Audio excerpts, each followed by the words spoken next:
Hi, this is Ms. Herrick, just trying to help show you what we cover today. And this is our new page on ionic bonding. And we only did the first two examples, but I wanted to give you a foundation of what we're learning before you come back. Or if you are not coming back for a while, then I'll try to explain the first two, and then we'll probably cover a more complicated one down here at number 5. But on your handout, I did change number 5. The aluminum is going to bond with sulfur. So I did change that, and I wanted to do a more complicated one with aluminum and sulfur and show you that example. And then the back side is more examples with calcium and sulfur, magnesium and fluorine, and so forth. So these are just more practice to do to help you learn about what's called ionic bonding, okay? So the paper that we had yesterday, that we worked out yesterday, was this paper here. And we already have another video of this, but I'm trying to explain everybody in group 1, and these are the metals and how they're losing electrons, okay? And sodium is losing 1, magnesium loses 2, and aluminum loses 3. Metals tend to lose electrons, but they become positive charged ions. Now, hopefully, if you haven't watched the video on how to fill this out, then please watch the previous video on predicting ionic charges. The biggest thing that we're learning right now is we're forming chemical bonds, and atoms want to lose or gain or share in order to get up to 8 outermost electrons. Now, we're mainly talking about losing and gaining, okay? And so basically the sodium and through aluminum are losing electrons, and phosphorus through argon are gaining electrons. Not argon. Argon's very stable as it is. But this table we filled out the day before, so you should watch that video first. Now on the other side, we completed the actual results of that. So you guys are going to be able to use this table when you actually are trying to form ionic bonds, okay? So we have +1 and +2 and +3 metals. These are metals that are losing electrons, and they form what's called cations. And then we have the non-metals starting in group 15, and they gain 3 to become like argon, or gain 2, or gain 1, and they're going to be called -3, -2, -1. Now, we went over this on the previous day's video, so I'm hoping that you did watch it. If not, go back and watch that first.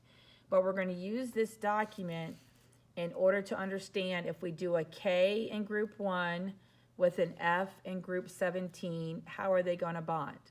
If we do magnesium in group 2 with I in column 17, how are they going to bond? And then we're going to try to show you when it's a little bit more complicated with aluminum and with sulfur, okay? So I'm going to run these 3, possibly even doing another one, maybe with sodium and oxygen here.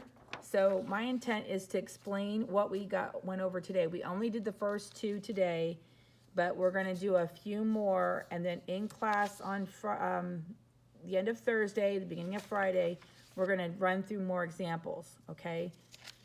So here we go. I'm going to put the phone upright and try to teach with it upright right here, hoping it stays in place, okay? And then you're going to see me right here, and hopefully I'm going to try to do it big enough so you guys can see it, okay? But the K, I'll try to bring it upright too. K is going to have 1 dot, and F's are going to have 7, because K is in this column and F is in column 17. So that means K has 1 dot, K has 1 dot, and F has 7. Okay, F has 7. So we're going to draw 7 dots here. And the whole premise is that, just like we have up here with sodium and chlorine, I should have emphasized the meaning here, is that ionic bonding is occurring when a metal transfers 1 or more electrons to a nonmetal in effort to obtain a stable octet.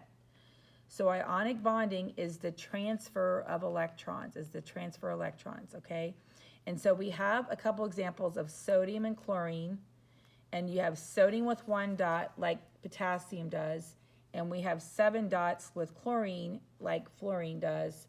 So they're going to behave very similarly. And what you see here is that sodium loses 1 electron and chlorine gains 1 electron. And the whole point when they lose and gain the same, then it basically takes that 1 electron and transfers it over to chlorine. And the sodium is going to lose 1 and become positive, and chlorine is negative because it gains 1, and then that actual positive and negative interaction of sodium and chlorine is the actual bond, is that attraction, I'm sorry, move my phone here, attraction between positives and negatives, okay? Now the ultimate goal is that the number of electrons that are transferred have to be the same, have to be the same between metals and nonmetals, okay? The number of electrons have to be the same between metals and nonmetals. When they're not, then you have to do some different things than just 1 to 1. Let me explain here, okay? So calcium has 2 dots. Calcium is in the second column. It has 2 valence electrons, and it's going to become a +2, okay? But it's with chlorine that's a -1 because it has 7. So calcium is in this column, chlorine is in this column, and what happens is calcium has 2 dots, and it wants to give up the 2 every time, so it loses 2 electrons, but chlorine only gains 1, and the problem is that it has to be the same. The losing and gaining have to be the same. So we have to make 2 of chlorines. We have to double the chlorines and times it by 2 because we have to lose and gain the same. So we actually have to draw another chlorine and actually have 2 chlorines and double the chlorines just like we have here in the formula, because then 1 electron goes to the chlorine and the other electron goes to this chlorine. And the calcium is +2 and the chlorine is minus, so you're equal positives and negatives, okay? The other thing is that you're going to learn, and we're going to do with potassium and fluorine, is that we're going to change the ending of the nonmetals. The nonmetal's name is going to end in "ide."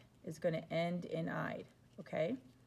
And so that is that part. Now, I'm going to do part 2 here and explain more with this. I've got a meeting right now, so I'm going to close this and have a part 2 of this video, okay? I'm going to end it now, and we'll finish up here in a minute. I'm going to make another video here. Here we go. See you later. I'll be back here in a little bit.